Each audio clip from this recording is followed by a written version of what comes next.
municipalities such as this. That's Mr. G. Edward Griffin.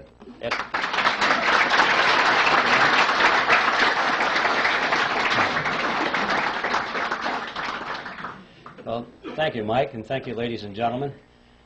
I don't know how to take that remark about age. You know, when Bill Jasper stands up and they announce him as the senior editor for the magazine, I know I'm in trouble. Well, we have a lot of material to cover, so I think I'll just sort of jump into this as quickly as possible. I need to warn you about something, though. Since this is being videotaped tonight, and we have a limitation on the length of the time on the videotapes, I have been instructed to divide this into two parts. The first part will last approximately 45 or 50 minutes long, and then we'll take a short break, I'm told, while they change tapes. And the next part we deliver next month. No, they're just a few minutes break, and then we'll continue with part two. So I want you to know that's coming up. So, okay, now to the topic. Are you ready for this? Okay, so am I. So let's start with history. We'll go back to the 1st century BC, to a tiny kingdom called Phrygia. And it was in that kingdom that there lived a philosopher by the name of Epictetus. And it was Epictetus who said, appearances are of 4 kinds. Things either are as they appear to be, or they neither are nor appear to be, or they are but do not appear to be, or they are not and yet appear to be. Don't worry, no quiz on that. Well, that's what he said. When I read that statement for the first time, I thought to myself that surely if Epictetus were alive today, he would undoubtedly be a Harvard professor of money and banking. Because this is the kind of explanation we get, isn't it, when we try and figure out what's going on in the economy or what's going on with the Federal Reserve System. See, what Epictetus did is what is so commonly done with the experts in this field, is he took a relatively simple concept, but by the time he was through explaining it to us, we didn't have the foggiest idea what he was talking about. All he said, basically, was that appearances can sometimes be deceiving. That's all. We all know that. But he had to break it down into 4 component parts, explain that in 2 ways they are what they appear to be, and in other 2 ways they sometimes are not the way they appear to be, and they broke it down and we didn't understand what he's talking about. Nevertheless, I thought that this statement by Epictetus was a brilliant clue for an outline or a theme for my presentation. Because, you know, if there's anything in the world that is an appearance that is deceiving, it is the Federal Reserve System. And in particular, it is one of those appearances of the 4th kind, which, as I'm sure you all remember, are those which are not and yet appear to be. So that's going to be my theme tonight. I'm going to come back to it now and then if I remember to do it, and use it as kind of a punctuation point, because this is perhaps at the most fundamental level the most important thing we need to know about the Federal Reserve System, which is that it is an appearance of the 4th kind, something which is not and yet appears to be. When I did my research on this topic, I came to the conclusion, which may startle you folks here, that the Federal Reserve System does not need to be audited. It needs to be abolished.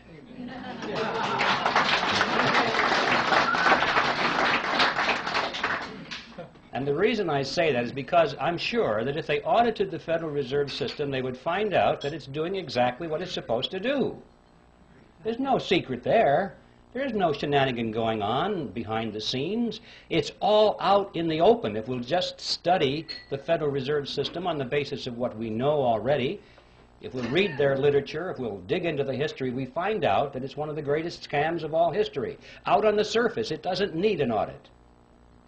An audit, I'm sure, would merely delay the process for a couple of years, give the American people the false impression that something is being done about this problem, and at the end of 2 years they'd say, well, the books are clean. I came to the conclusion that the Federal Reserve needed to be abolished for 7 reasons, actually, and I'd like to read them for you now. I've stated them in rather concise terms. Hopefully they'll have some shock value so you can remember them. And here they are. First of all, it is incapable of accomplishing its stated objectives. 2, it is a cartel operating against the public interest. 3, it is the supreme instrument of usury.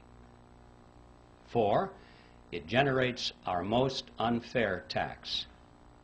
5, it encourages war.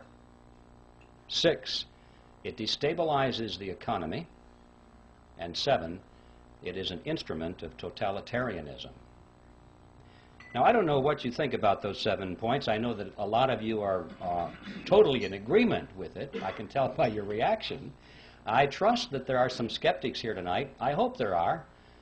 Otherwise, I feel like the minister talking to the choir. Usually there are skeptics in my audience, and frankly, those are the ones I'm most interested in talking to. And for the skeptics, I'm sure that you're thinking, those sound like pretty far-out statements. How could you ever demonstrate them to be true? But I think you would agree, regardless of your preliminary conclusion about those statements, that if any of them could be proven to be true, there would be good enough reason to abolish the Federal Reserve System. So let's take a look and see whether they can be supported. Time doesn't permit to go into all 7 of those here this evening, but I would like to splash around on at least the first 4 of them to show you that indeed there is ample evidence to support these conclusions. And I think the best place to begin with all of this is where the action was, and that is the creation of the Federal Reserve System. And that takes us directly to the title of my book, The Creature from Jekyll Island. You can almost hear the music being played in the background as they do some kind of a spot commercial to sell this book. I have to admit I had a lot of fun with that title because I had this fantasy in my mind that someday it might be in a bookstore window and people would pass by and think, oh, it's a sequel to Jurassic Park. But anyway, that will never happen, I'm sure. The fact of the matter is, for those of you who know a little bit about this topic, the title has quite a bit of meaning in it. And we have a lot to learn by exploring what that meaning is. First of all, Jekyll Island is a real island. It's off the coast of Georgia. And it was on that island back in 1910 that the Federal Reserve System was conceived at a highly secret meeting that took place there. And what I'd like to do is talk about this meeting and show you that, in fact, the Federal Reserve was created there, and that there was a lot of secrecy surrounding it. And then we'll be confronted with the question, why the secrecy? When things are done in secret, there are often things to hide. And we'll explore what it was that they wanted to hide. And when we finally understand what that was, we'll be face to face with one of the most important facts about the Federal Reserve System that is not generally known. In 1910, Jekyll Island was privately owned by a small group of millionaires. In those days, they were millionaires.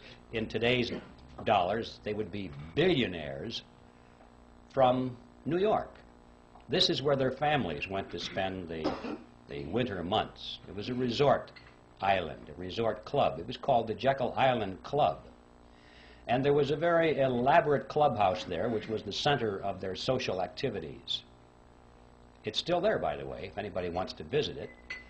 The island has been purchased by the state of Georgia, and this clubhouse has been renovated. It's a beautiful thing. And around this clubhouse, they had cottages, which were built by many of the families that belonged to the club. Cottages are not exactly the word I would have chosen to describe these structures.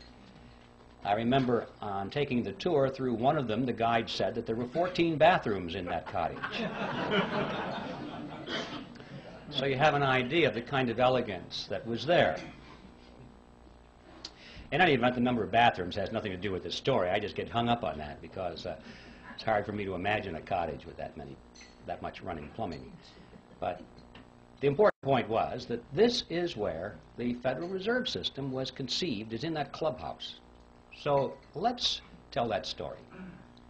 It all began in November of 1910, when Senator Nelson Aldrich sent his private railroad car to the New Jersey Railroad Station, where there it was in readiness for the arrival of himself and 6 other men who were instructed to come under conditions of great secrecy. For example, they were told to come one at a time, not to be seen together, not to dine together on the night of their departure. If they had arrived at the same time, they were instructed to pretend as though they didn't even know each other. They were to avoid newspaper reporters, because these were well-known men, and had they been spotted by reporters, which often frequented the railroad station, especially had they been seen together, many questions would have been asked. One of the men carried a shotgun in a big black case, so that if he had been asked where he was going, he was prepared to say that he was going on a duck hunting trip. And the interesting thing about that little piece of the history is that this man, we find out later from his biographer, never fired a gun in his life. He even had to borrow that shotgun in order to participate in this deception.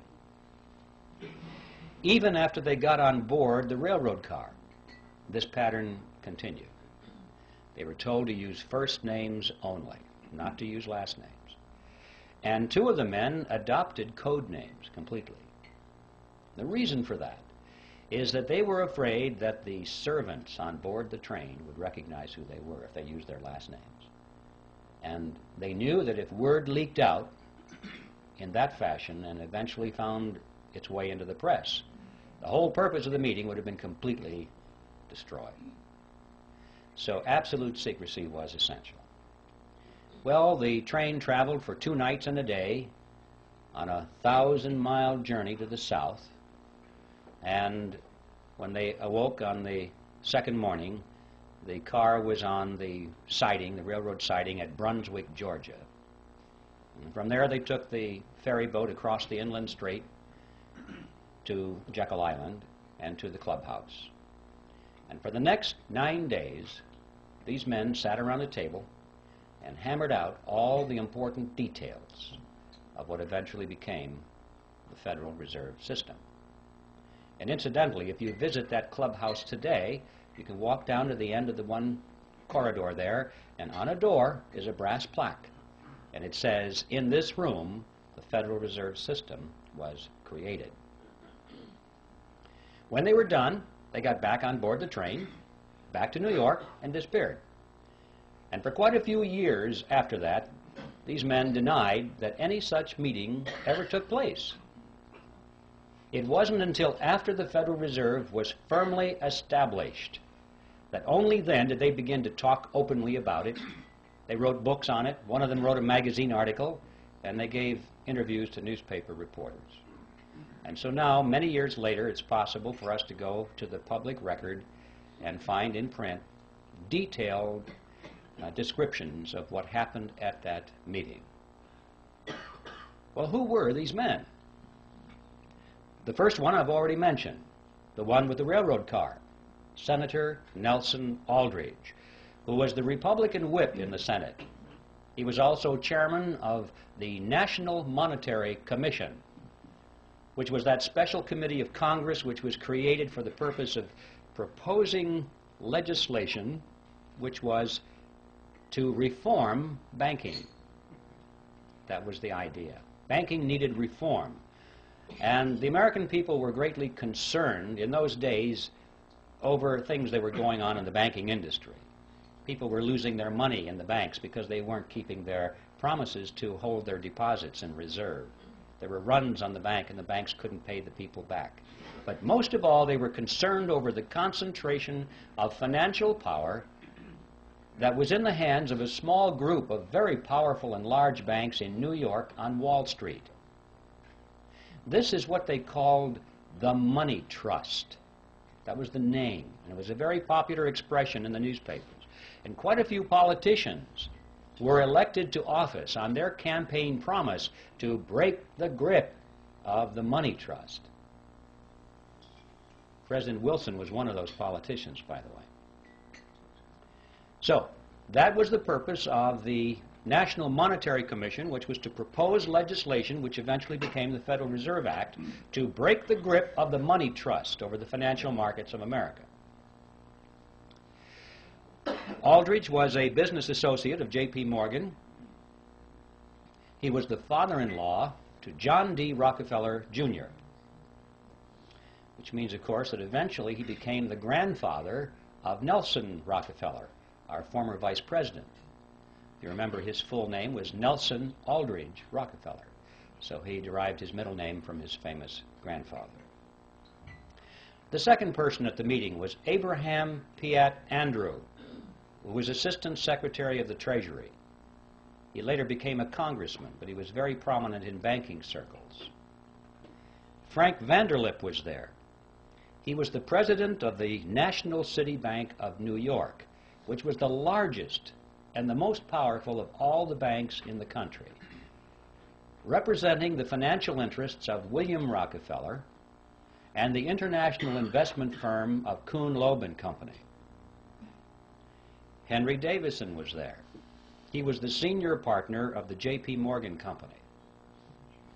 Charles Norton was present.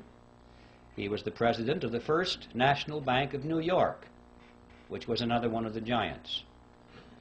Also, there was Benjamin Strong, who was the head of J.P. Morgan's Bankers Trust Company.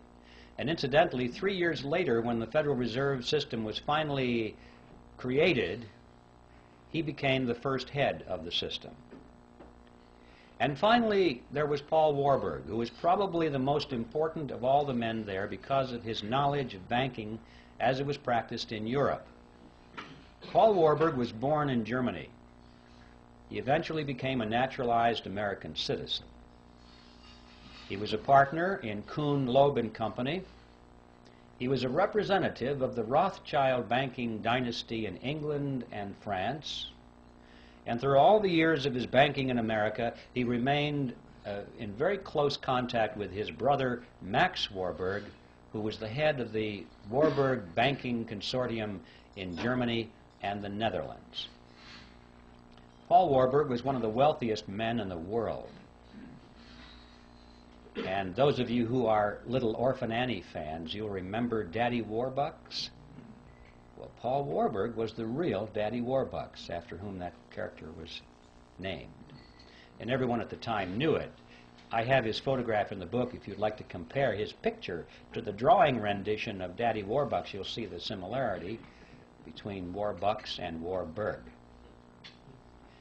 And also, while we're on the subject of cartoon characters, anyone who's played Monopoly will remember the drawing of the capitalist with the handlebar mustache and the cigar. That's J.P. Morgan. Those are the 7 men who were on Jekyll Island. And as incredible as it may seem, they represented approximately 1/4 of the wealth of the entire world. And these are the men that sat around a table on Jekyll Island and created the Federal Reserve System. What's going on here? Should arouse our curiosity a little bit. It didn't just happen. Well, speaking of it just happening, for the skeptics, you're probably wondering, did it really happen that way? Perhaps Griffin is exaggerating this to make a point. Well, yes, it really happened that way, and to illustrate that, we could go to a lot of documentation, but to simplify this, I'd like to just read for you a short excerpt taken from one article written by Frank Vanderlip, who was one of the attendees at that meeting. And this was written in the Saturday Evening Post, and it appeared on February 9, 1935. And this is what Vanderlip said. I do not feel it is any exaggeration to speak of our secret expedition to Jekyll Island as the occasion of the actual conception of what eventually became the Federal Reserve System. We were told to leave our last names behind us. We were told further that we should avoid dining together on the night of our departure. We were instructed to come one at a time, and as unobtrusively as possible, to the railroad terminal on the New Jersey littoral of the Hudson, where Senator Aldrich's private car would be in readiness, attached to the rear end of a train to the south. Once aboard the private car, we began to observe the taboo that had been fixed on last names. We addressed one another as Ben, Paul, Nelson, and Abe.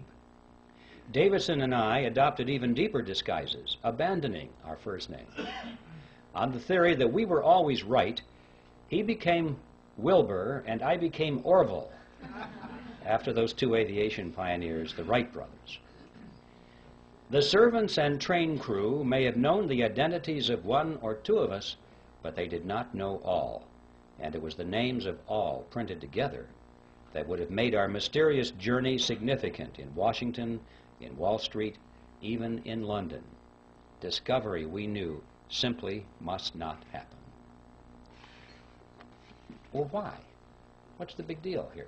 What's wrong with a group of bankers getting together in private and talking about banking or banking legislation? And the answer to that question is provided by Vanderlip himself in the same article. He said, "If it were to be exposed publicly that our particular group had got together and written a banking bill, that bill would have no chance whatever of passage by Congress." Why not? Because the purpose of the bill was to break the grip of the money trust. And ladies and gentlemen, it was written by the money trust. It's as simple as that. Had that fact been known from the very beginning, the public would never have accepted it as a means of breaking the grip over the money trust. And we would never have had a Federal Reserve System because the scam would have been exposed from the beginning. This was like having the fox build the hen house and install the security system.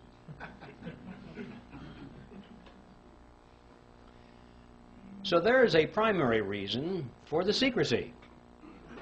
And it's a fact that most Americans have not even considered, that there might have been some kind of deception, massive deception at the very inception of the Federal Reserve System, and for a very good reason.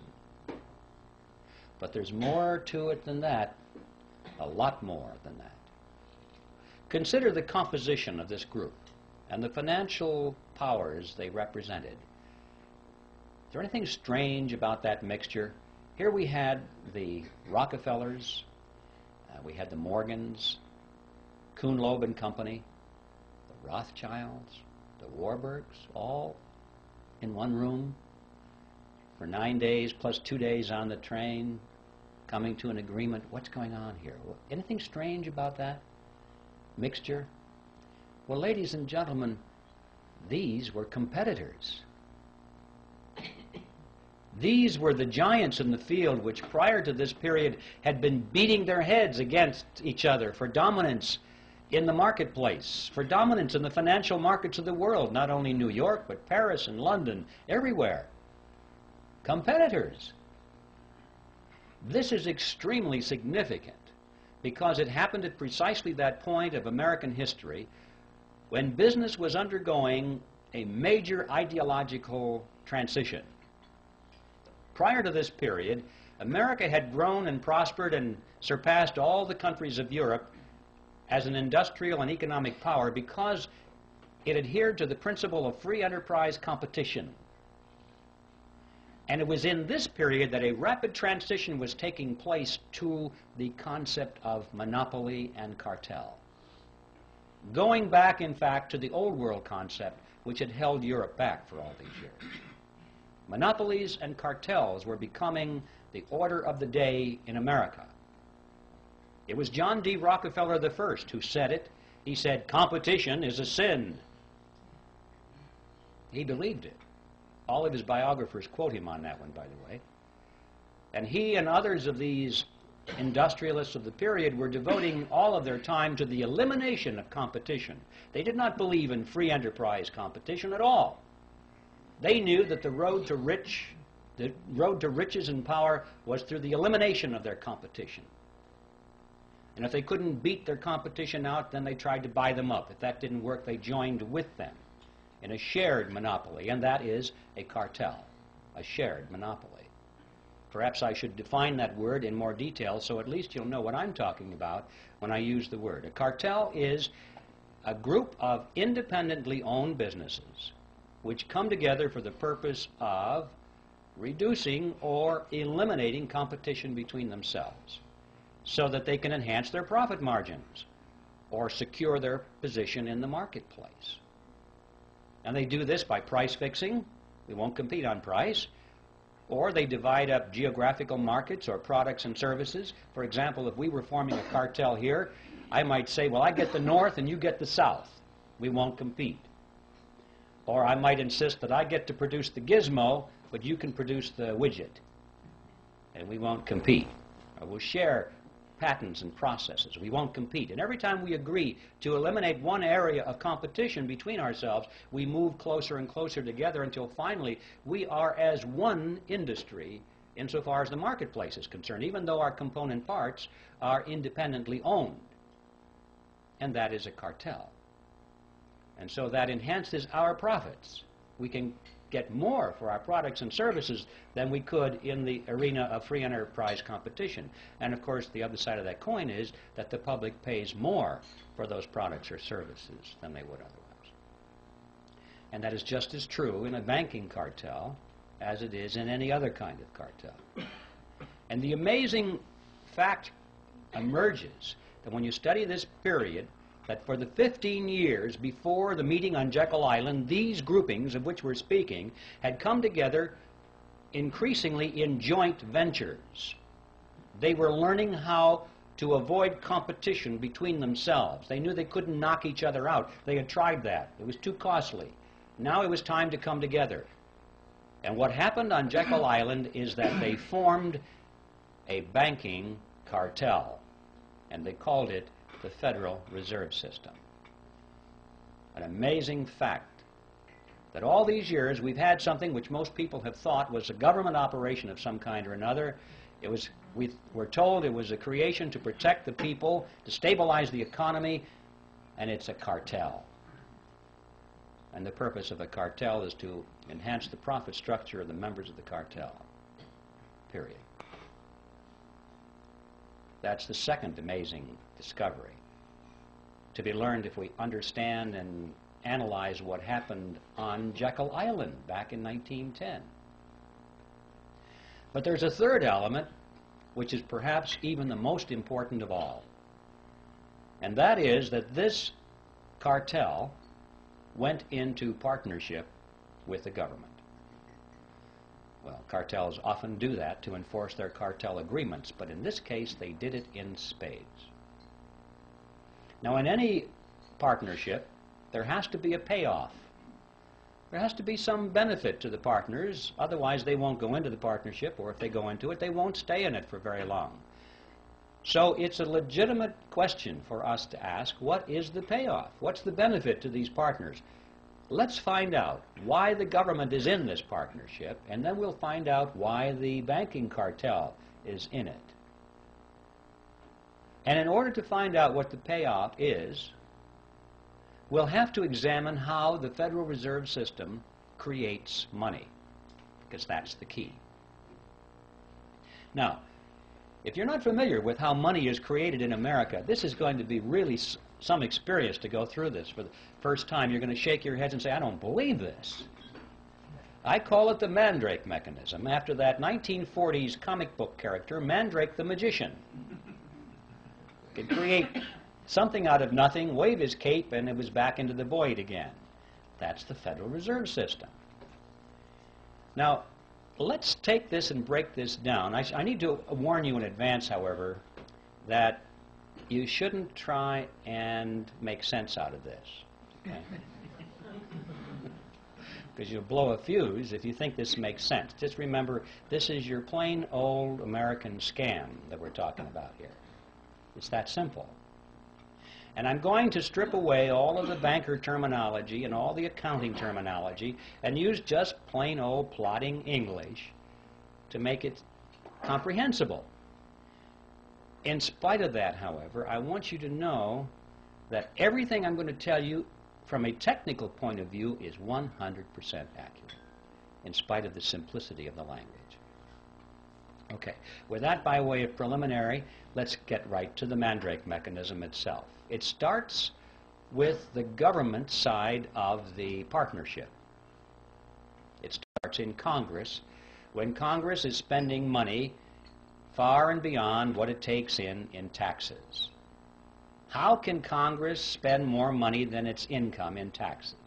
Basically what happens is the Congress goes down to the Treasury and asks for, let's say it's $1 billion more that they need this day.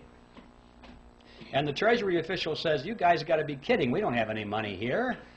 You spent it all long ago. Everything we taken in taxes is long spent. And Congress says, well, we kind of figured that was the case, but we thought somebody might have dropped by and left some money. They said, we know what we'll do. We'll borrow the rest of it. So they go down the street to the printing office. Now notice they're not going to print money. They're going to print certificates. Nice, big, fancy certificates with borders on the corner and an eagle at the top and a seal at the bottom, and it'll say United States Treasury bond or note or bill, depending on the length of maturity. And it's so impressive, it almost looks like money. But if you hold it up to light, it really says I owe you. That's all they are. And so Congress takes it and it wants the public to step forward and loan them money in exchange for the IOUs. Sometimes that's called buying bonds. No, you're not buying anything. You're loaning money to the government and getting an IOU in return. And a lot of people in the private sector and institutions are anxious to loan money to the government. Why? Because they have heard that it's the best investment you can possibly make, the most secure investment, because it is backed by the full faith and credit of the United States government. And that people aren't quite sure what that means, but it sure sounds good. And so they lend the money. Well, just in case there's anyone here in doubt as to what that means, I'd like to explain it to you.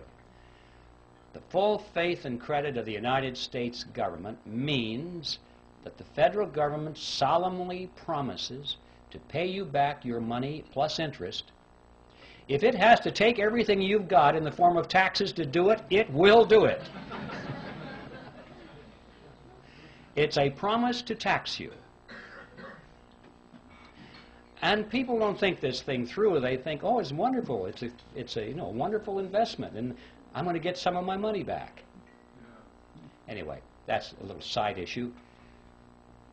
The government is able to borrow a tremendous amount of money and therefore spend more than it takes in taxes through this process. But never enough. They always need more than that.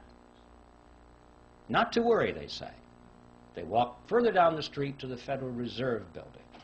Now the Fed has been waiting for them. That's one of the reasons it was created. They walk in there and the Federal Reserve officer opens up his desk drawer, pulls out a big checkbook, and he writes a check to the United States Treasury for $1 billion and hands it to them. Now we need to stop and ask a question. Where did they get that money? $1 billion, that's a lot of money. Who put the money into that account for the Federal Reserve so they could give it to Congress or to the Treasury? And the answer is, there is no money there. There's absolutely zero. There's just a checkbook. Well, if you and I were to do that, we would go to jail. But they can do it because Congress wants them to do it. This, in fact, is the payoff. This is the benefit to the government for being in the partnership. The government can go to the Federal Reserve and obtain instant amounts of any amount of money they want without having to confront the taxpayer and say, we're going to raise your taxes for this money directly. It would be very unpopular if Congress had to go to the public and say, you know, we have a lot of money we want to take from you folks, and it's going to cost you $3,000 per family more than it did last year. You know how long they'd last in office. So they like this Mandrake mechanism very well. The public doesn't know that it's costing them anything. It's just how it works somehow. So this money, this $1 billion, springs into being precisely at the instant that the Federal Reserve officer signs the check and gives it to the government. Now let's see where the banking cartel benefits from this partnership. We'll go back to that billion-dollar check and follow it. The Treasury official deposits it into the checking account of the federal government. And immediately all the computers start to whir and the ledgers show that the government now has $1 billion deposit, $1 billion in its account, and so therefore it can write checks up to $1 billion. Government checks start flowing. Let's just follow a $100 check. Make this real simple to the fellow that delivers our mail. The postal worker gets a $100 check. And he looks at this and he can't imagine in his wildest dreams that just 2 days ago that money didn't exist anywhere in the universe. But it's a government check now, and it's very spendable. So he takes it and deposits it into his private checking account at the local commercial bank. Now this money is out of the Federal Reserve mechanism per se, out of the government side of the partnership, and it gets into the private banking side of the partnership. $100 has been deposited. Now the action heats up. The banker looks at that and he goes over to the loan window and he opens it up and he says, "Attention everybody, we have money to loan." And that's good news for a lot of people because that's one of the reasons we go to the bank, isn't it?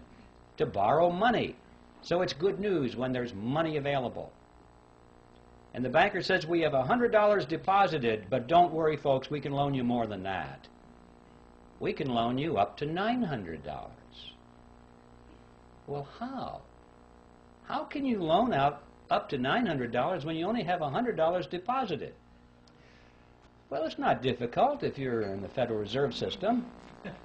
Here's how it works. The Federal Reserve says that the member banks must keep no less than 10% of their deposits in reserve. So there's $100. They keep 10% in reserve, $10. And they can loan up to $90, right? So we loan it to you, ma'am. You borrowed $90. What do you do with it? Well, you want to spend it. So you want to write a check on it. You deposit it into your checking account so you can write a check. In many cases, it might be put directly into your checking account. But now there's $90 deposit, in addition to the $100 that was deposited to start this chain. Now we've got the $90 that was loaned as another deposit. Well, the Federal Reserve says that you only have to keep 10%. So we keep 10% of the 90 and loan the other 90%. And the person that borrows that puts it right back into the bank as another deposit. Well, the Federal Reserve says you only have to keep 10%, so you know, this goes around and around and around to the revolving door until finally the whole action is played out. And the bottom line is when that $100 deposit comes in from the postal worker, the banks in essence can loan up to $900 because $100 is the reserve, and that's 10% of 1,000, so they can loan the balance or the difference, which is $900. Now where does that money come from? Well, same place. It springs into being precisely at the point where the loan is made. It didn't exist before, anywhere. Now notice the important thing here. The money that's created out of nothing and given to the government spends for its purposes. But the money that's created out of nothing by the banks is not spent by the banks, it's loaned by the banks to you and to me, and we pay interest on it. Not too shabby. Interest on nothing. I wish I had a magic checkbook like that, where I didn't have to have any money, just a checkbook. And I could write checks, $10,000, $20,000, $100,000 all day long and loan them to you folks, and you pay me interest on it. See? Not too shabby at all. This, in fact, is the payoff to the commercial banks in the cartel. This scam has become legitimized by law, and we're told it's a wonderful thing. We think our banking system is wonderful. but it's a scam. Not only interest on nothing, but perpetual interest on nothing, because notice, once this money is created, if you pay it back, they have it on their ledger as a credit. They can loan it out again to somebody else, and the whole object is to keep loaned out. They don't like the money not loaned out because you can't earn interest on it. When it's in the inkwell, it doesn't do them any good. So remember, there's nothing here except ink in the well or electronic impulses in the computer. That's all there is. So they're collecting interest on that. But that's not the end of the process. That is how money is created in America, but that's not the end of it because it has consequences. What impact does that have on us? Are we involved in this in any way? Well, yes, we are. I've heard people say, gee, those fellows are really smart. I guess they deserve to be rich. You know, as though it didn't affect them in any way. Let's follow it. This money that's created out of nothing goes into the economy, and it dilutes down the value of the dollars that were already out there. It's like pouring water into the pot of soup. It dilutes the soup. And so the economy is diluted by these new dollars, and prices start to go up, or they appear to be going up. It's the process called inflation. I say appear to go up because prices really don't go up, ladies and gentlemen. What's happening is that the value of the dollar goes down. Right. That's what we're witnessing here. If we had a real monetary system, real money backed by gold or silver or anything of tangible value, coffee cups, anything that couldn't just be created out of nothing behind our money, you would find that the purchasing power of that money would remain constant over a long period of time. And to illustrate that point, it's interesting to know that if we had lived in ancient Rome and had a 1-ounce gold coin, we would have been able to buy a fine toga, a handcrafted belt, and a pair of sandals. That was the price. So today, what can we buy with a 1-ounce gold coin? We can walk into any men's store and buy a really fine suit, a handcrafted belt, and a pair of shoes. The real price of these items hasn't changed in thousands of years when expressed in terms of real money. But when expressed in terms of these things we carry around, we call them dollars. They're not. They're really Federal Reserve notes. They buy less and less and less because they keep creating more and more and more of them, and they dilute the economic soup. But we still haven't followed this to the end of the trail. We've lost some purchasing power through this thing called inflation. But how many people ask the question, who gained it? Did anybody gain our lost purchasing power, or did it just evaporate and go up to heaven somewhere? Somebody gained it, didn't they? But we don't know who. Let's follow it. The people who gained our lost purchasing power were those who were at the point where this fresh money was injected into the economic soup. Those at the nozzle get dollars that look the same as all the other dollars, and they have them first, and they can spend them at full purchasing power. But by the time the person who gets those dollars then gives them to the next person and the next person, it goes out toward the edge of the pot, where most of us are, and it gets diluted down. But the ones up there at the nozzle are the ones who have gained our lost purchasing power. Who are they? Well, we know that the government is one of them. That's where the billion-dollar check started, isn't it? That was the beginning of this whole process. The government spent that money first. And then, of course, those who work for the government and those who have government contracts and those who get grants and so forth get the next wave, and they're not doing too bad either, and it starts out from there. But what about on the banking side? Who got that money first off? Well, the people that came up to the loan window. They were the first ones to get it. Now, this comes as no surprise to anybody here, I'm sure, that in times of inflation, it's a good thing to borrow. Everybody tells you that because you know that you're going to borrow $1 and you pay it back with quarters or 50-cent pieces because inflation erodes the value of those dollars. So you know to borrow is to gain. And the people who don't borrow, who save, they're the ones who are losing. But notice, however, that this gain that the borrower gets, he has to turn right around and give to the bank in the form of interest on nothing. So he doesn't really gain at all. It appears to be gain, it's paper gain, but his gain actually goes back to the bank as interest on nothing. Now yes, during times of inflation, his paper assets expand. Golly, this real estate looks like it's worth a lot of money right now, but then the economy contracts, and he's wiped out. He doesn't have anything. And notice that when you go to the bank and you go to borrow some of this nothing money, did they expect nothing from you in return? No. They want you to sign over and pledge as collateral your car, your house, your assets, hard assets, not nothing assets. So when the economy contracts and you can't continue to make those payments, they get your marbles. So the bank will do all right, whether it's expansion or contraction. So what's the answer to the question? Who gains? Who got your lost purchasing power? Big surprise, ladies and gentlemen. The two members of the partnership called the Federal Reserve System.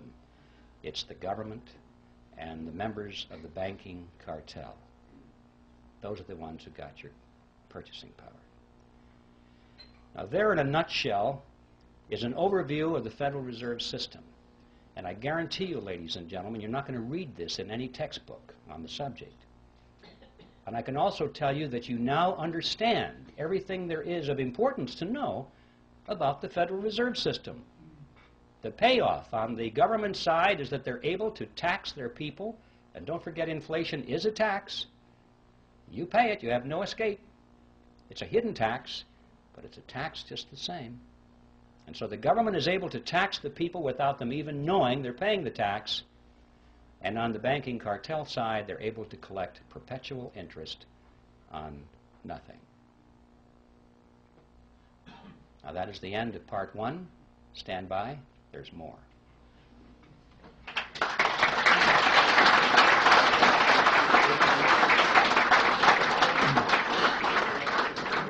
Ladies and gentlemen, we'll take a 5-minute break, and let's keep it to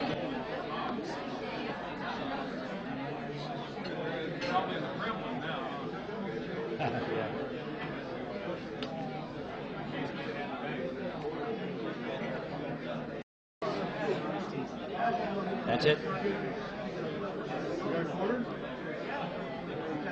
Okay, ladies and gentlemen,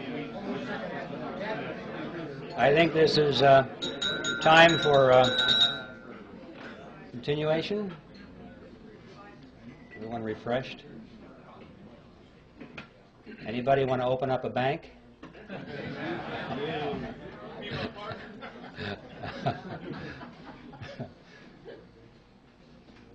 All right, part two. We'll go back to Jekyll Island. We have much to learn there. In fact, if we just analyze what happened on Jekyll Island, we can figure out almost everything that's going on today, even though that happened back in 1910. And one of the things that they had to resolve there was what to call this creature of theirs. This partnership between government and the commercial banks was not new with the Federal Reserve System. In fact, this concept was created back in Europe in the 16th century, and it was perfected with the Bank of England in 1694. This is the kind of thing from that date forward that all of the governments of Europe adopted. Now, they didn't call it a mandrake mechanism like I do. They called it a central bank. Now, that's the technical name for this partnership. If you want to look this process up in a textbook or an encyclopedia, you'll find it listed under central bank. So the central banks were created in Europe in the 16th century.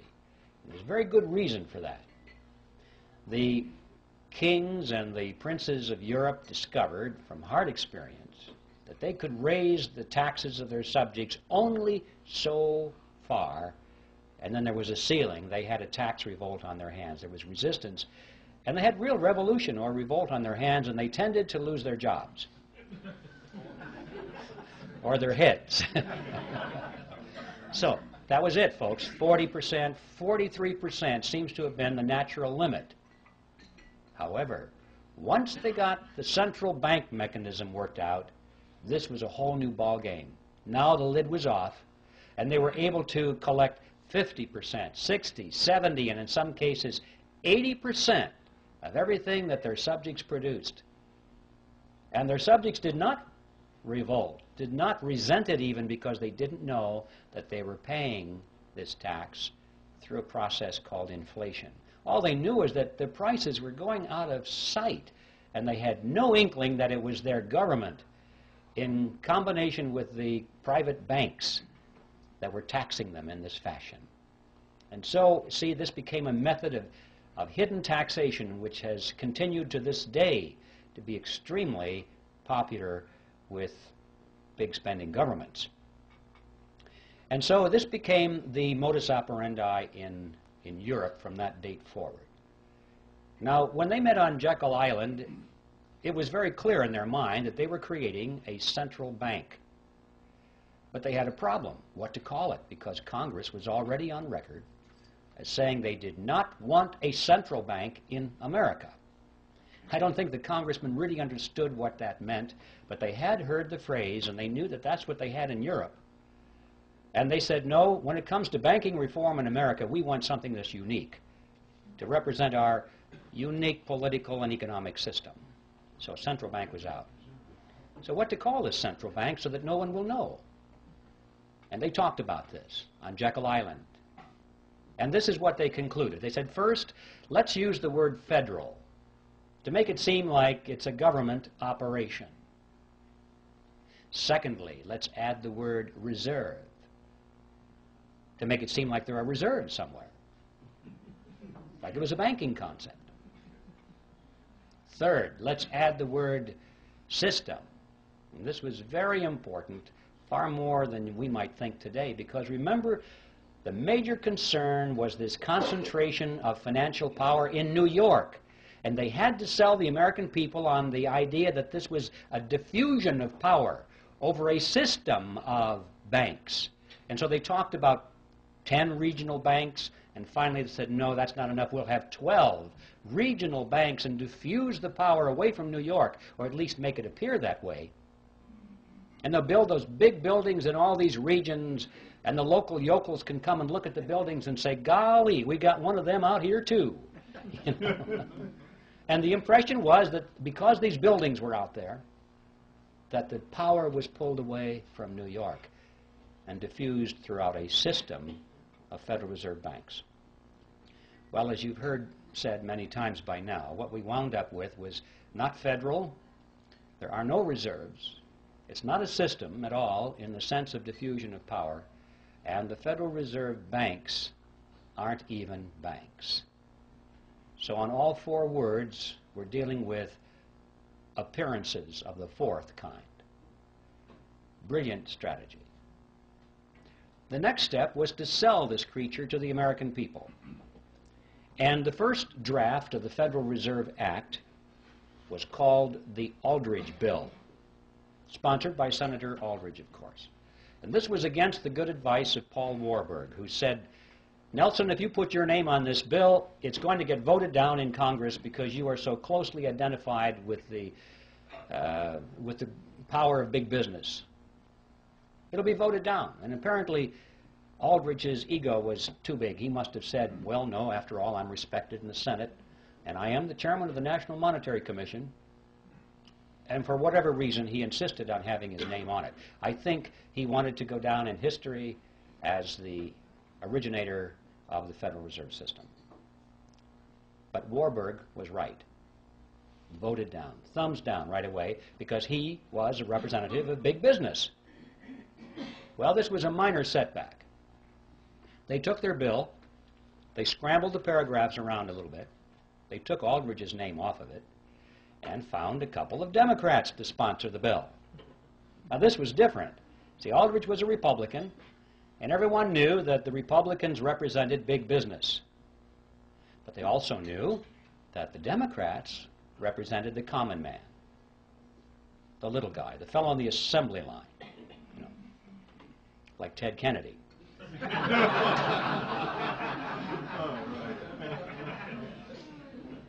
So they found a couple of millionaire Democrats to sponsor the bill. They got Carter Glass from the House and Senator Robert Owen, who was a very successful banker. And now they sponsored the bill. It was the Glass-Owen bill, and this was different. This was a Democrat bill, and it began to receive very popular consideration in Congress. Next, Aldrich and Vanderlip began to give speeches and statements to the press condemning the bill that they had written. They said, this will ruin the banks. This will be terrible for the nation. And by the time this was printed in the newspapers, the average person read that and said, oh, I guess the big bankers don't like this bill very much. It must be pretty good. You know, you have to give these people credit. They were not stupid. They didn't get to be where they were through stupidity. They understood mass psychology, they understood politics, and they played their cards exceedingly well. Next, these same individuals who were condemning the bill were privately financing it.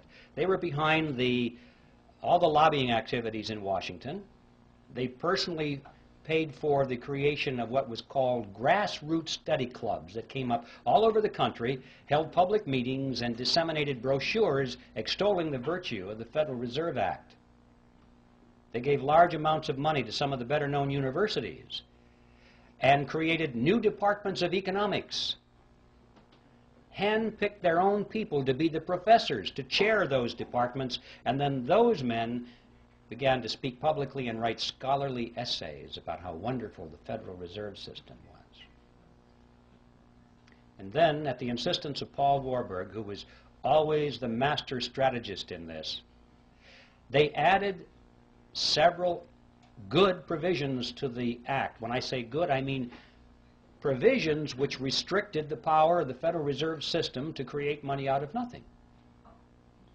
The kind of provisions you and I might have endorsed. And Warburg's associates said, Paul, what are you doing? We don't want those things in there. This is our bill. And his response was classic. He said, relax, fellows, don't you get it? Our object here is to get the bill passed. We can fix it up later. That's exactly what he said. When no one is looking, everyone is focusing on the bill now. Let's get it in. Fix it up later, and indeed he was right. It was because of provisions such as those that they won over the support of William Jennings Bryan, who was the leader of the populist movement, a real defender of the common man, in his mind at least. He looked at that bill, and previously he had opposed it because he said it was the bill of the bankers. They would create money out of nothing, he said. And he looked at those provisions and he said, oh, well, I guess with those in there, I can support the bill. And with the elimination of his opposition, the road was cleared, and it was inevitable what would happen. They did fix it up later. Since the Federal Reserve Act was passed, it has been amended over 100 times, and nobody has noticed. All of those original provisions, which were sound, were long ago removed, and many, many more have been added, which greatly expand the power and reach of the Federal Reserve System. A big bunch was added back in 1980.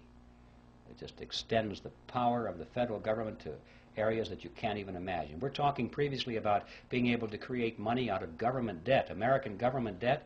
They can now create it out of foreign debt. Any country in the world. Any country in the world can offer a bond, an IOU, and our Federal Reserve System is now empowered by law to convert that into American money. Even corporate debt, they can convert that into American money. There's no limit whatsoever. And nobody has noticed. So Warburg was right. They fixed it up later. And it's no surprise, therefore, that with this kind of professional deception and strategy that a great deal of support was gained for the bill, and on December 22nd, 1913, it was passed into law and signed into law the next day by President Wilson. And the creature from Jekyll Island finally moved into Washington, D.C. Well, what did we get? Let's stand back from the creature now a few paces and survey its general form. We got a corporation chartered by Congress, which was given an exclusive franchise to create the nation's money.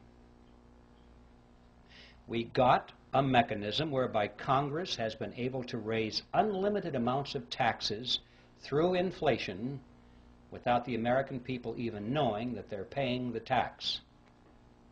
And we got a mechanism whereby the banks can earn perpetual interest on nothing. I'd like to turn our attention now to an intriguing question, which is who owns the Federal Reserve System? You often hear this topic discussed on talk radio.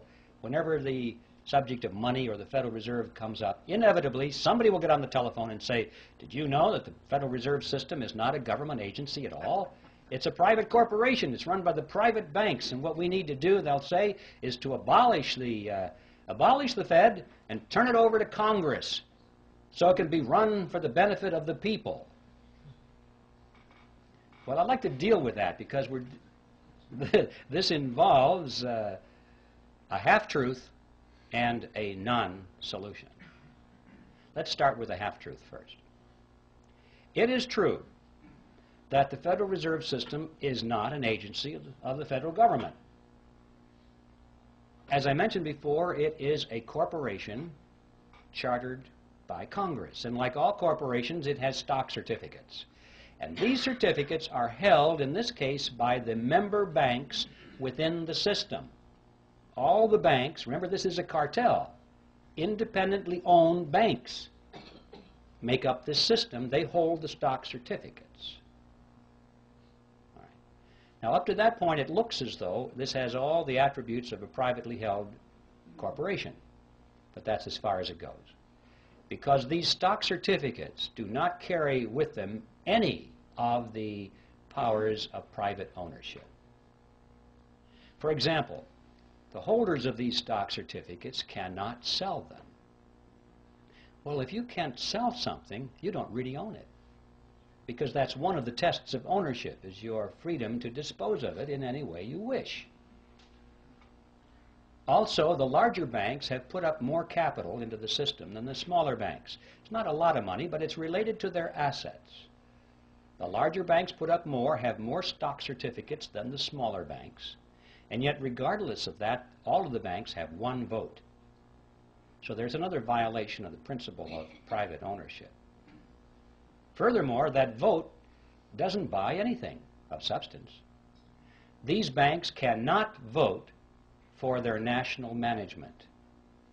The Federal Reserve System is run by the Board of Directors of the Federal Reserve System, the National Board, and its chairman, all of whom are appointed by the President. The stock certificate holders have no voice in that whatsoever. The only thing they can vote for are the members of the board of their local regional banks, so-called banks. But guess what? The chairman and the vice chairman of those regional banks are appointed by the national board. Guess what? They can vote for their officers of the regional banks, but they can be overridden. The national board has veto power over those people. You get the picture here? In spite of this sales job, of this diffusion of power over the 12 regional banks, these banks have no power at all. It's all concentrated in the national board. The only thing that the regional banks can do, according to their charters, of any substance, is to set the interest rates within their regions. But guess what? Even that is subject to veto by the national board. So you come to the conclusion that these people at the national board are not authorized to do anything except play golf. See, that's the way it was designed. This fiction of this diffusion of power throughout the system was just to sell it to the American people in 1913. It's a vestige. It serves no function whatsoever today at all and was never designed to. So we don't have a corporation in the strict sense of the word, a privately held corporation. And we don't have a government agency in the strict sense of the word. So what do we have? Well, the fact is we have a hybrid. It's a mixture. It's half government and it's half private. It is, in fact, exactly what you would expect it to be, considering that it is a partnership between the government and a private cartel. It's half government and it's half private. So this structure is unique to reflect its unique form. But this isn't so important as to who owns it, how many shares of stock, and what the voting is. The question is, what does it do? Insofar as merely abolishing the Fed, as some people had said, many people had said, abolish the Fed and turn it over to the Treasury or turn it over to the Congress so it can be run for the benefit of the people. Always make sure you say it's for the people, and that makes it okay. It would do the same thing over there that it does over here. It's not a question of who owns it, it's what does it do, and as long as it is a central bank, which means as long as it has the power and the mandate to create money out of nothing, that's what it's going to do. It's going to create money out of nothing, and I'm sure the same people will run it over there that run it over here. We must remember that all of the central banks of Europe are in fact direct agencies of their respective governments. They are not these hybrid organizations over there that they are here because there was no necessity to create that myth over there. They just went right for it. It's an agency of the government over there. And they all do exactly the same thing as our Federal Reserve System does here. So you see, just turning it over to Congress without taking away its power to create money out of nothing is a non-solution. And I'm sure that the people who run this would be willing to use the same kind of deception they did back when it was created. They would pretend to resist that idea. They would fight it with all of their might, at least in public, knowing that they could yield on that and have it turned over to the Congress and they'd still have control over it. So that is a non-solution. I'd like to talk now about what the objectives of the Federal Reserve System are, because if we're going to say if it were turned over to Congress, it would pursue the same agenda, what is that agenda? Extremely important thing to focus on, because we're told that the purpose of the Fed is to stabilize the economy. And everybody kind of believes that. I mean, when Greenspan comes on and says, well, we're raising interest rates now, why? To stabilize the economy, right?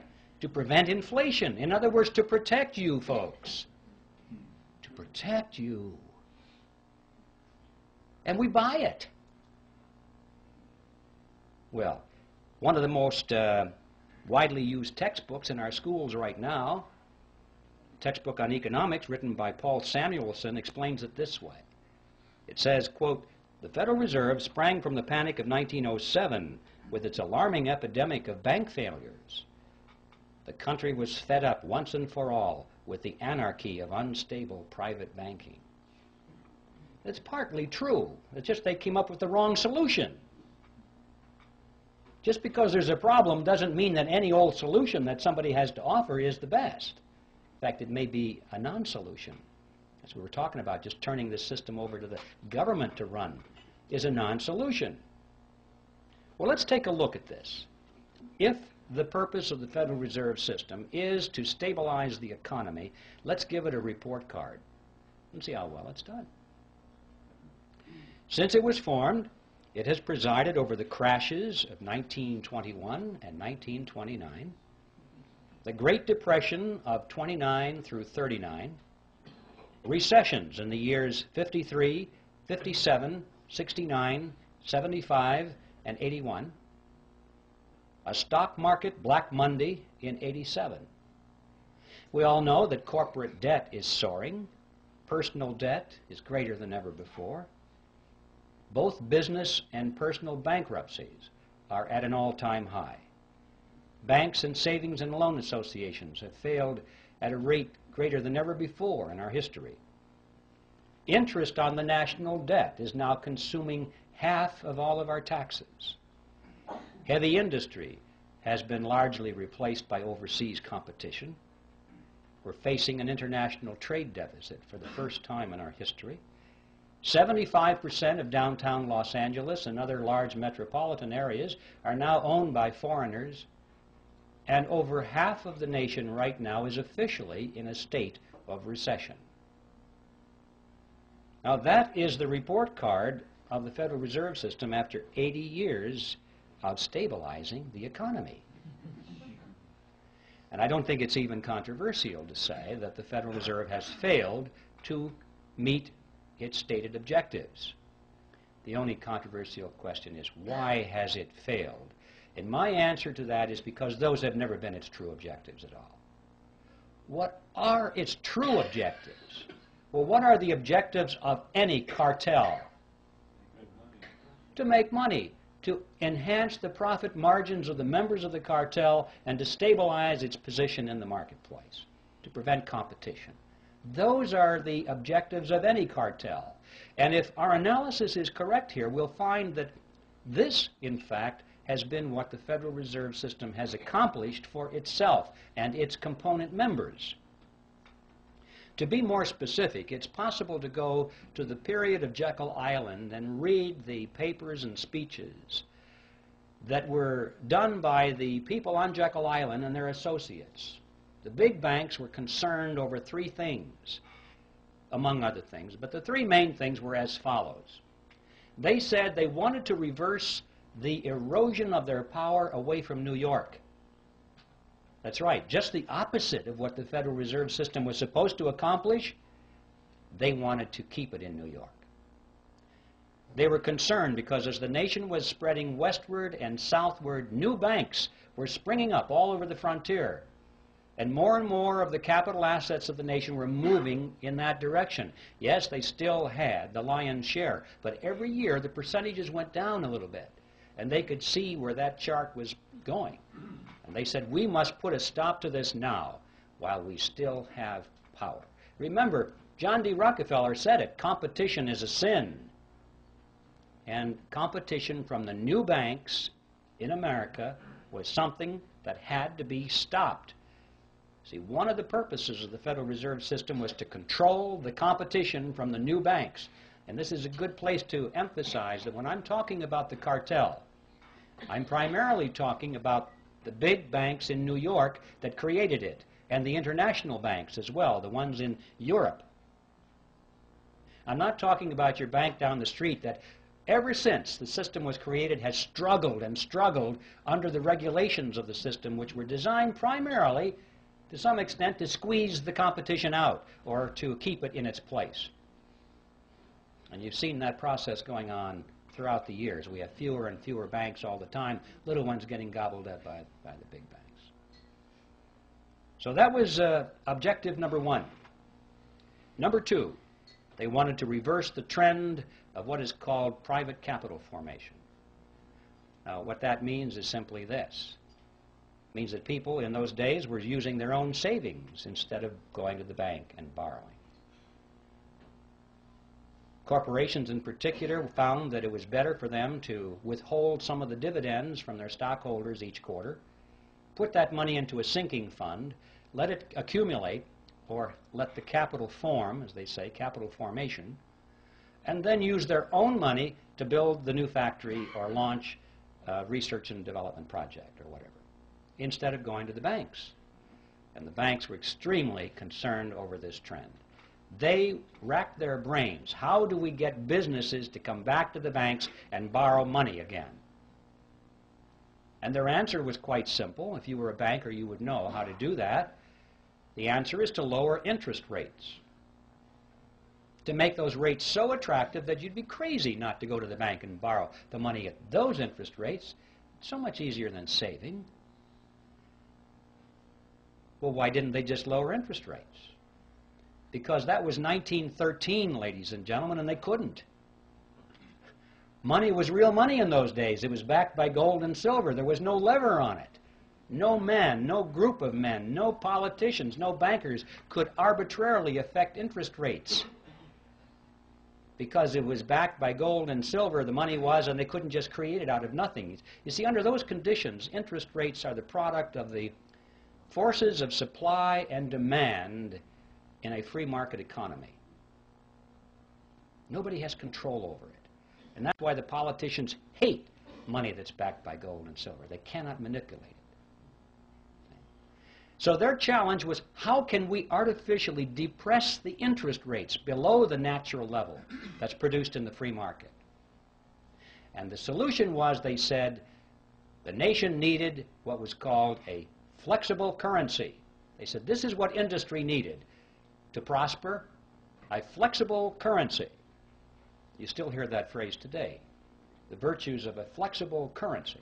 Well, what is a flexible currency? You need a dictionary. Well, it's not paper money that folds. What that means is money created out of nothing. That's what a flexible currency is. See, the trick is not particularly hard to figure out here. If you are creating money out of nothing, you don't have to charge an awful lot of interest on it to show a profit.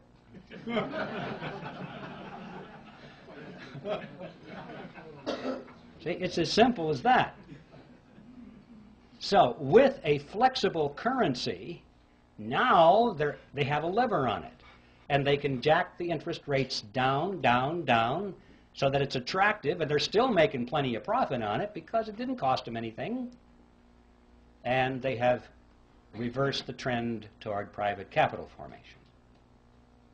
And the third objective that they spoke about in those days was how to pass on the inevitable losses within the banking system, to pass those losses on to the taxpayer in the name of protecting the people.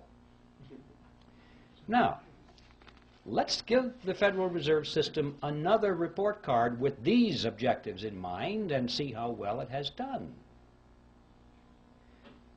Did they keep control over the banking system and the monetary system in New York? And yes, they did. Anyone who knows how the markets function, it has always remained in New York. In fact, it's even more so now in New York than it was then. Yes, there are plenty of large banks in the nation, in the South and in the West, but these are small compared to those giants that are in New York, in fact, that are astride the world, with offices in Peking and Moscow and Africa, everywhere in the world. The giants are in New York, and they have been running the show all of these years. A few years ago, there was a book that appeared on the market called Secrets of the Temple, written by William Grider and published by Simon & Schuster. It was a bestseller, and it was advertised as a scathing attack against the Federal Reserve System. Well, when I heard that, I could hardly believe my eyes and my ears. A scathing attack against the Federal Reserve System, published by Simon & Schuster? Now, this is one of the biggies. I thought to myself, well, a miracle has happened. I guess I don't have to finish my book because it's done. Somebody did it. So I ran down and I got a copy of the book and I went through it, and I was amazed at what I found on 2 points. First of all, I was amazed because Grider had his history very well done indeed. It was accurate. I didn't expect that. I thought it might be a whitewash of some kind. But it wasn't. It was very good. I knew about this because I was right then in the process of researching it, and Grider had it. And on this point of the concentration of power in New York, I'd like to read to you just a couple of sentences from his best-selling book. He's talking about 1913 here, and he said, at the time, the conventional wisdom in Congress was that the government institution would finally harness the money trust, disarm its powers, and establish broad democratic control over money and credit. The results were nearly the opposite. The money reforms enacted in 1913, in fact, helped to preserve the status quo, to stabilize the old order. Money center bankers would not only gain dominance over the new central bank, but would also enjoy new insulation against instability and their own decline.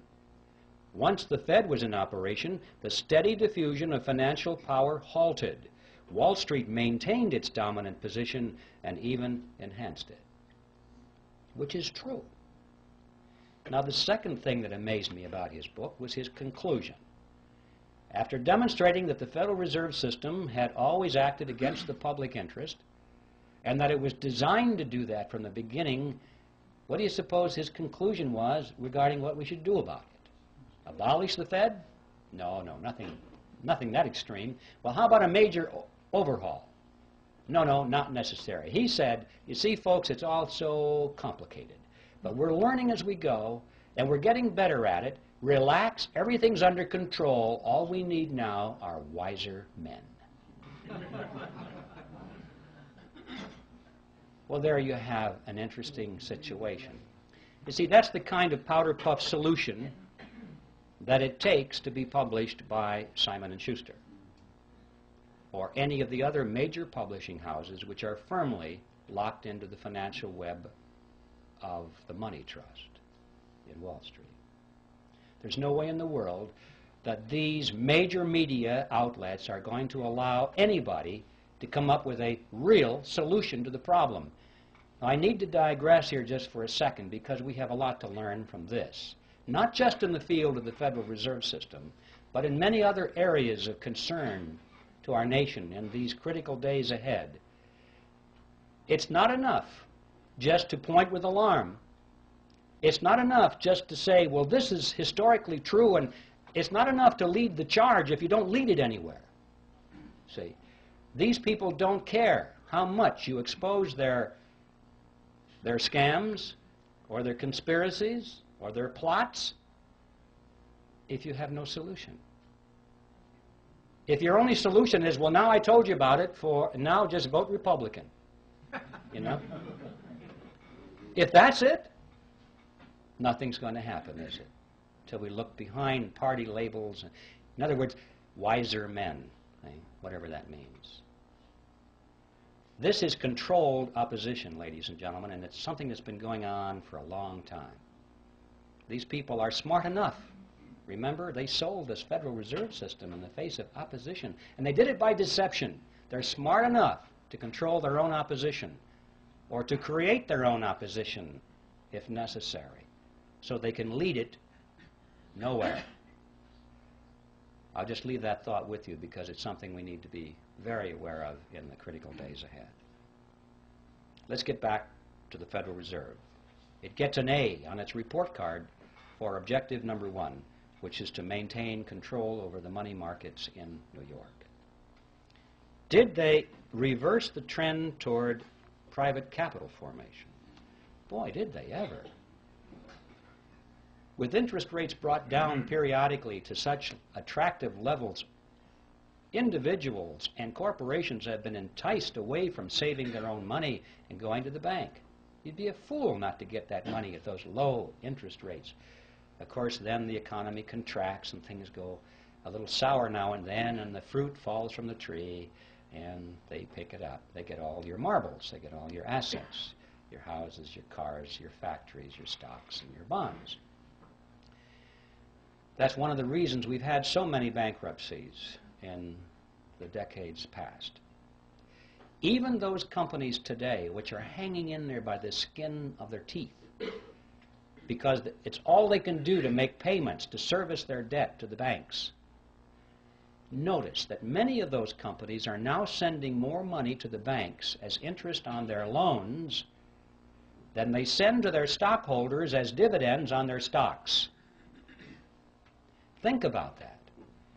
The banks which created the money out of nothing, no effort at all, no risk really of anything, are making more money out of these giant industries than the people who worked for the money, sacrificed, saved the money, invested it, and risked it.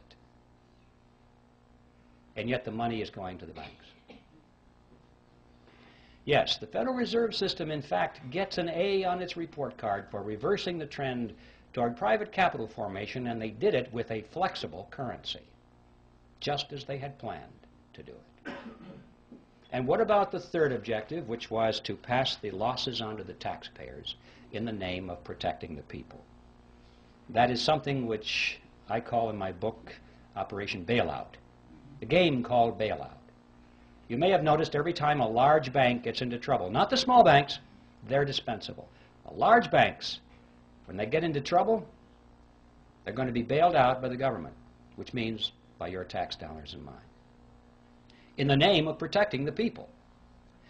It doesn't make any difference if there's if it's a private corporation or a city municipality or a third world country. Whoever has borrowed megabucks from these banks and now can't service their debt anymore, they have trouble making those interest payments, which is all banks care about. They don't want you to pay back the loan, because they'd have then just the problem of finding somebody else to lend it to. They don't want you to pay back your loan. They want you to pay the interest on the loan and keep those loans going forever. And finally, when people have trouble making those interest payments, and it looks like the bank is going to have to write it off of its books, what happens? They go to Congress. And they say, well, this corporation that's having trouble making its interest payments, we can't let that corporation fold, because look how many thousands of jobs would be lost and people would go on welfare. There would be despair. We must protect the people.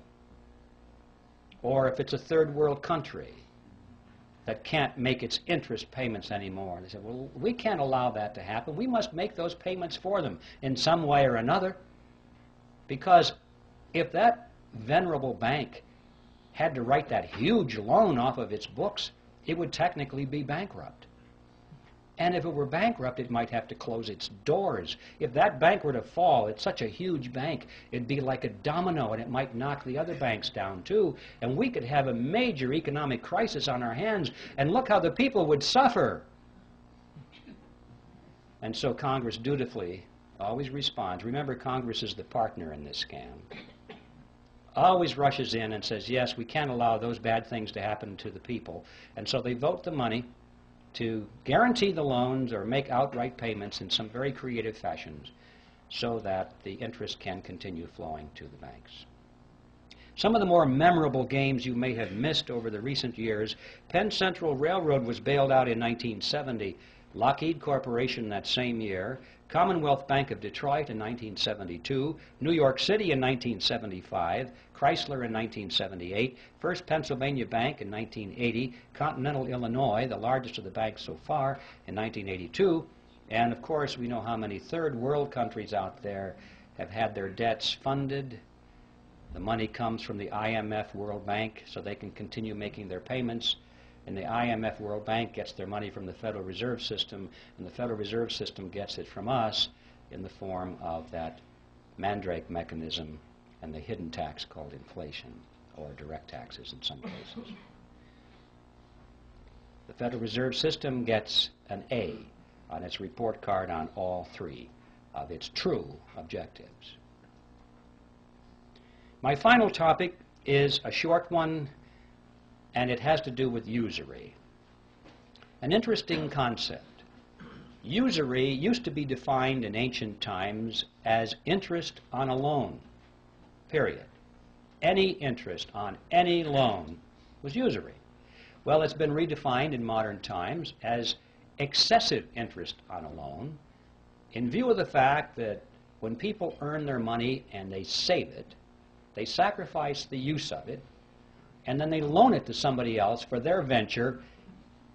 They're entitled to some reasonable return on that sacrifice. Some interest return it seems fair and logical to most people. So the question today is excessive interest. What is that? It was Thomas Edison who said, "People who will not turn a shovelful of dirt on the project, nor contribute a pound of materials, will collect more money than will the people who will supply all the materials and do all the work." When I read that, I wondered if that was true. I took my calculator and I ran the numbers. You might try this sometime. If you assume a $100,000 home to be built, and that $30,000 is to go for the land and the architect's fees and the building permits, that kind of thing, $70,000 to go for the actual construction of the house, the materials and the labor. You assume further that the buyer goes to the bank, puts 20% down, takes out a 10% loan for 30 years. Punch in the numbers, and you will see that he will pay to the bank in interest $172,741, compared to $70,000 for labor and materials. In other words, as Edison said, 2.5 times more will be paid to the banks who did nothing than for those who provided all the labor and all the materials. And you may say, well, yeah, that's true, but don't forget the time value of money. Reasonable interest is rational. People need to be compensated for the sacrifice of their money over 30 years. That's a long period of time. Wait a minute. Not this money, ladies and gentlemen. Nobody earned this money. Nobody saved this money. Nobody sacrificed anything for this money. This money was created out of nothing. And I suggest that $172,741 interest on nothing is excessive. I think we need to focus on this issue. We need a new definition of the word usury. Any interest on any loan of fiat money, meaning money created out of nothing. Now this example of $172,741 unearned interest on a $100,000 home is like a grain of sand in the Sahara. Look around the desert. All of the other homes of America, all the factories, all the machinery in the factories, all of the high-rise buildings, the hotels, all the airplanes, the automobiles, the farm equipment, the farm structures, everything that we have, we're looking at a similar relationship here. This is staggering. To consider the amount of money that is in this huge, wide river of wealth flowing into the banking cartel because the money was created out of nothing. It's such a wide river of wealth, you can't even think across it in your mind. It's perpetually moving into the banking cartel. This is a dead short across the productive capacity of America. This is money that should be going to the people who produce and who create, instead of being siphoned off through a scam. Think of what our standard of living could be if it weren't for this dead short across our economy. Well, where is this money going? This river, where is it flowing? You get the mental picture that maybe it's going into a lake somewhere or behind a dam. All this money is rising, accumulating. People are getting richer and richer and richer. No, not so. It's not how it works. They're spending the money. What are they spending it for? Well, they're not spending it for more yachts and more mansions. That's not it. I mean, they got rid of the mansions back on Jekyll Island. They got bored with those things. Once a person has all the money that they can possibly use for the material pleasures of life, what is left? Sure, power. Absolutely. They are spending this money for power, ladies and gentlemen, to acquire power over you and me and our children. They're literally buying up the world with it. But I don't mean they're buying up the real estate or the hardware. They're buying up control over people. Technically, in sociological terms, they're buying control over the power centers, which means those groups and institutions through which people live and work and follow leadership and accept information. People are always associated in groups, and they work in groups, they move in groups. And these groups have heads of them, leaders. And this money has been going for many years to acquire influence, if not control, over the leaders of these power centers in society. So they can, therefore, indirectly influence and control you and me. Specifically, that means they have been spending this river of wealth very freely to buy control over politicians, political parties, television networks, cable networks, newspapers, magazines, publishers, wire services, motion picture studios, universities, labor unions, church organizations, trade associations, labor unions, tax-exempt foundations, multinational corporations, Boy Scouts, Girl Scouts, you name it. Make your own list. I guarantee you, if you have a large, influential organization which influences people, you will find that this river of wealth has been flowing partly into an attempt to acquire control over the leadership of these institutions and organizations, especially those which are offered as opposition, especially those which supposedly are to stop this whole process from happening. Now, this has not only been going on in America, but this has been going on in every nation of the world, pretty much in the industrialized nations as it has gone on here. But I'd like to call your attention to what's been happening in the so-called third world, or the underdeveloped nations. This process is now complete. It's not going on. It's finished. They literally have bought those nations. Have you ever wondered what's going on there with the IMF, World Bank? Every once in a while on the back page of the newspaper you read that Congress once again authorized another $100 billion or so to go to the World Bank. And then it explains very carefully that this money is being used for humanitarian reasons. It's being used to uplift the standard of living of these poor people. That is an appearance of the fourth kind if you ever saw one. It's not being used for that at all. If it is, they're not doing a very good job, because after all these years, you cannot point to one of those countries which has had its standard of living raised one iota by this vast expenditure of money, because it was never designed to do that.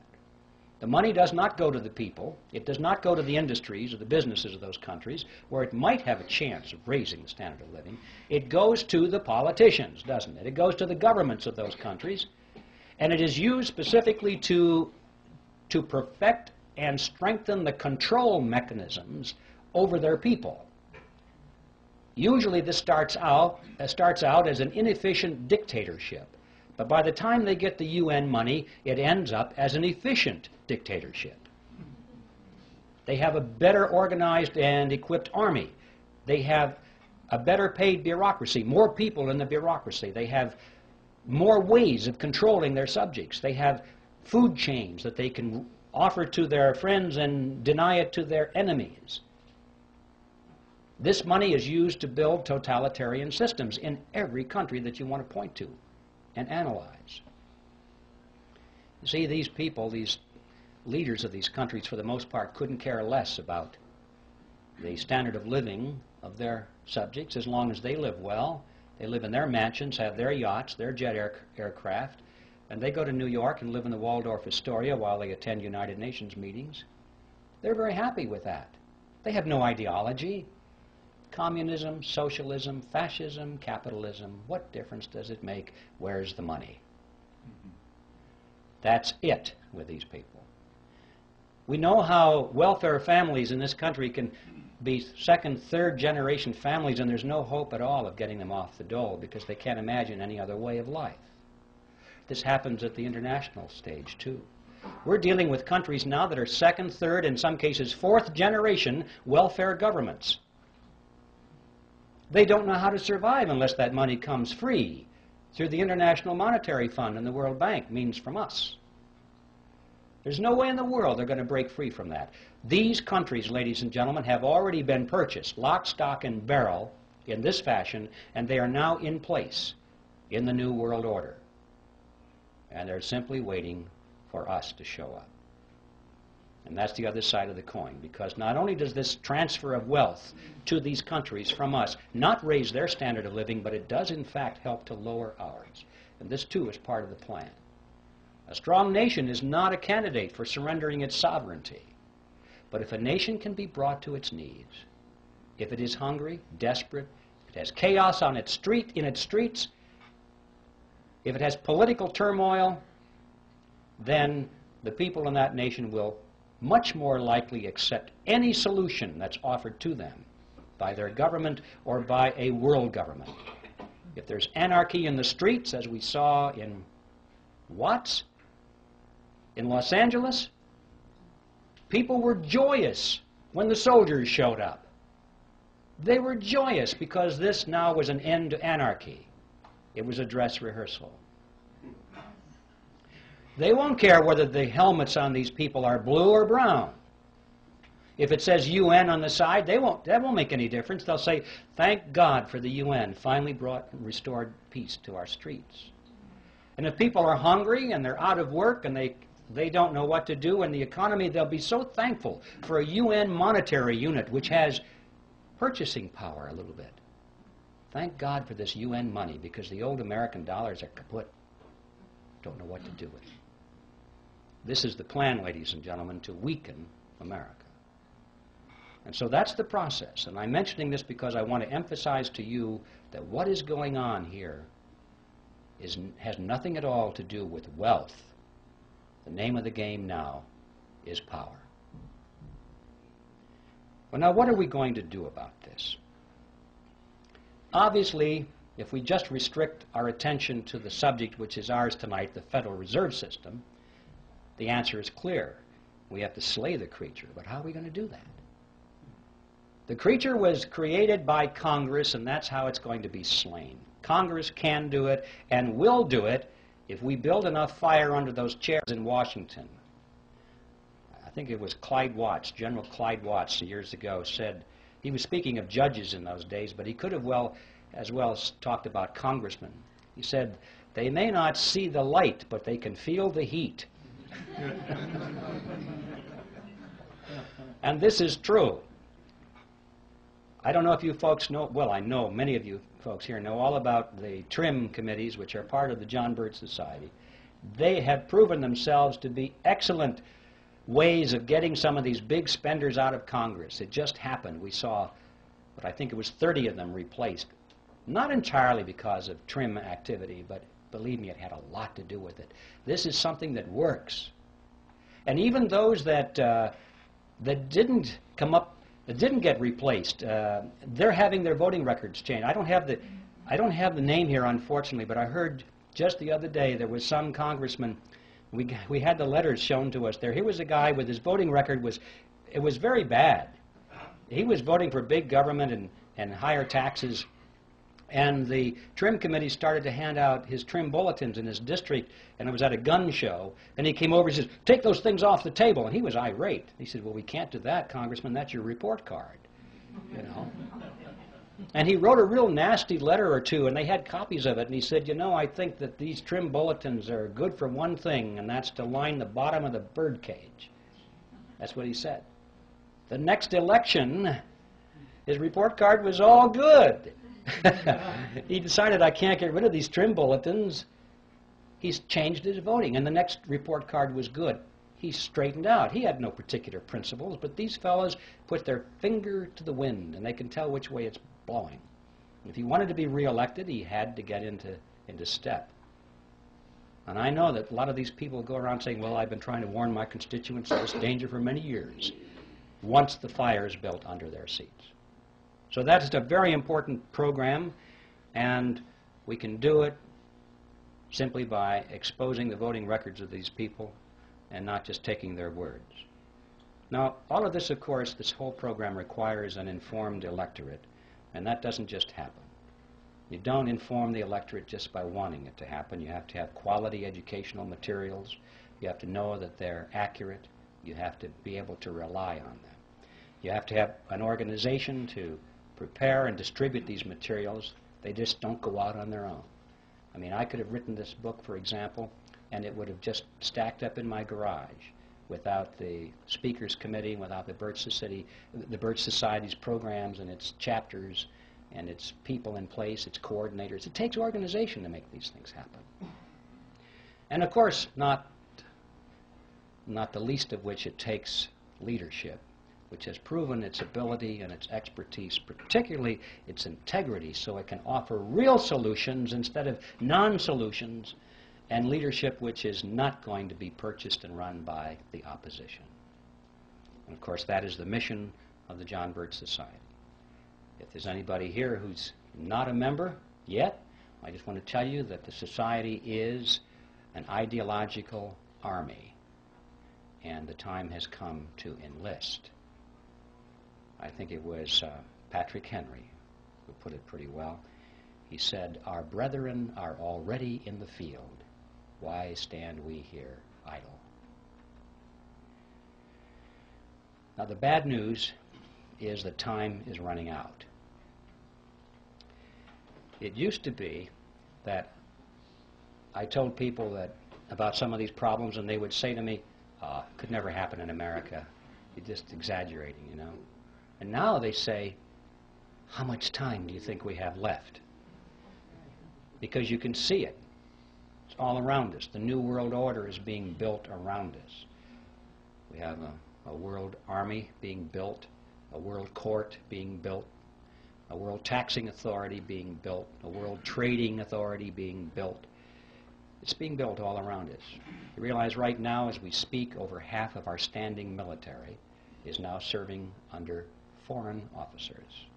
This thing is going rapidly, ladies and gentlemen. So, we're running out of time.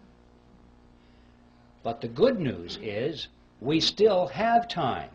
We still have time, and we have the freedom to work. We can do it if we'll work like the Dickens, like our freedom and our lives depended upon it. They do. That's precisely what does depend on it. So instead of being sour about how late the hour is, we should rejoice over the fact that we still have freedom. We still can meet like this. We can hold public meetings. We still have elections. We can still throw these scoundrels out. So what we need to do now is just get to work and do that which we must do. We can still overthrow the government of the United States every 2 years without firing a single shot if we'll simply discharge the responsibility of citizenship, which comes along with being free men. So that's my message with you, ladies and gentlemen, and that is that whatever it is you plan to do for your freedom or your country, do it now. And a good place to begin is to send Epictetus back to Phrygia. And let's convert that mammoth appearance of the fourth kind into a disappearance of the first kind. Thank you.